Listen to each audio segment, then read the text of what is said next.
Hello again, my friends. This is Brian with BG Model Workshop. Just kind of doing a quick little shout out here to Joe Thompson, Little Joe over at Back Bay Scale Customs. He's hosting a monster truck and tractor puller group build that's going to be going on this month. Go over and check out his channel for any of the particulars and such like that. But I just wanted to say that I am joining the group. I'm excited to do this. It's the first time I've ever done an online group build. So it's going to be kind of fun for me.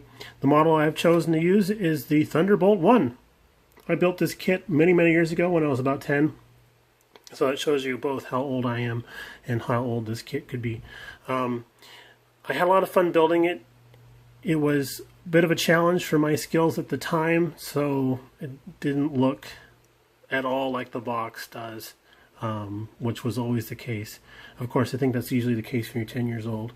But I did have a lot of fun building it. I learned a lot of lessons working on it and everything. So I'm excited to actually both be using this for the group build, as well as recreating something that I tried as a kid and wanted to come out right. One of the fun things about this kit that I forgot about is that it comes with this little mini bike here, showing up here in the upper right hand corner, which is kind of funny because it's shown here in the bed of the truck. How did they get it in there? I mean, really, did they just like throw it in there or something or what? But maybe they lowered it down or something like that. But this was AMT Ertl's.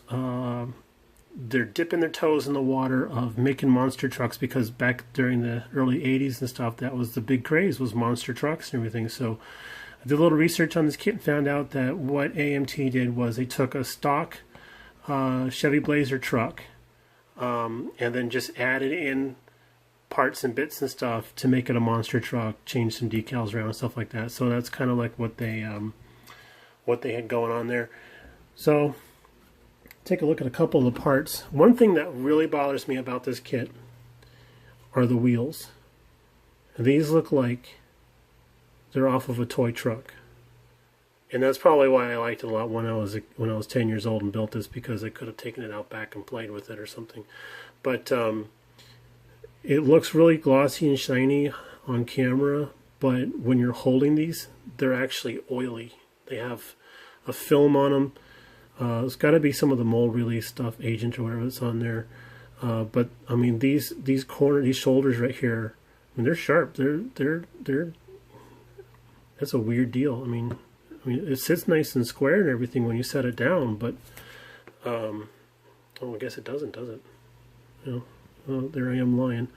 But I don't know. They're really toy-like. This back side here is kind of disconcerting, so we'll see what we can do. Maybe I'll just age these up a lot, sand them down, which is going to be a lot of work since there's 4 of them, and you got to make them all look uniform. But I don't know, maybe we'll find another option for something like this. But with the kit, like I said, it was a stock Chevy Blazer, and everything on here is just right out of that kit. Everything that's in black plastic here is right out of that kit. I thought I was going to need to do an engine swap or something, but these engine blocks and transmissions are pretty hefty looking. I like them. I might just stick with them rather than having to do an engine swap and figure all that stuff out. But the headers, they look a little weak. I mean, they're nicely molded and everything, but they're a little weak looking. I think if you have a monster truck, you're going to want something that's beefy and powerful. So I might actually do custom solder headers on that. I've always liked doing that. Here's the interior pan. And to me, it looks like that this piece back here is supposed to be like a big sheet of plywood, maybe? I don't know. And then up here is carpeting. It's a pretty lush monster truck if you got carpeting up in the cab, right? I mean, that's not going to catch fire at all. But maybe we'll just say it's a rhino lining or something. So the chrome parts, leaving them in the bag right now so they don't get scratched up and everything, but the chrome's pretty nice. It is an older kit, so there are a lot of flash areas here and there. And then, let's see if you can see this here. These guys right here, there's a discussion in my household of whether or not those are hard hats or headlight buckets. I say they're hard hats. My wife says they're headlight buckets. So once we get building, going through the instructions and stuff like that, we'll figure out what's going on with those and see who's right. And I'll bet even if she's wrong, she'll still be right. So you know how that goes, right, guys? Anyway, because it's a monster truck kit that they just sort of added some parts to, here's the mini bike with the wheels and everything. Different type of handlebars. And then there's that docking tray for it in the back. I don't know if I'll add this to the kit or not. It might be kind of fun too. Might also be better to just hold this off to the side and do something kind of fun with that. But like I was saying, it was a typical Blazer kit. They just added some extra styrene to make it into a monster truck. So everything in white is the additional stuff that they added in there, like the extra long drive shafts, roll bars, super springs, some nice big healthy shocks. And then here's the wheel backs, it looks like. I guess this is how they get around making it look like a toy. They just, I guess you're supposed to stick that in there and paint it to match. So I got some flying saucers. If anything, maybe I'll just turn into an alien attack type of thing. That's a nice looking front brush bar. I like that.